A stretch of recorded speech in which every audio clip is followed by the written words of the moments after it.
Hi. Recently I was asked how I basically circuit in Revit an ATS, and I'm going to give you the method that I use. All right, and so the secret really is the ATS family. Okay, what I have is I have two electrical connectors. One I've got labeled as normal, and the other one I've got labeled as emergency. All right, so in order for the systems browser for me to look right, I usually pick the panel that's downstream of the ATS first. And I'll explain to you in a second here why that's important. So what I'm going to do is pick that panel, connect it to the ATS, and then ATS going to give it power. Now it's going to ask me what connector do I want to use, and this is where I say normal. Okay, and then I'm going to select the panel as normal power.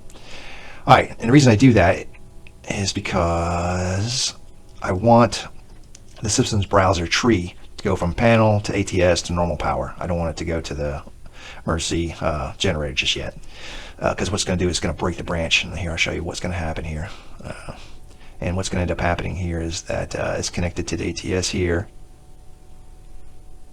Oops, sorry, did that backwards. I know what's wrong here.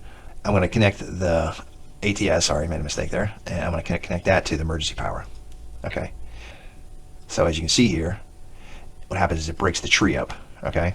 As you can see, if we click on ATS, they'll both light up, both branches. But I want my main branch, to have all the way up to the normal power, which is my main circuit breaker, and off to the side have the generator as a separate branch. Okay.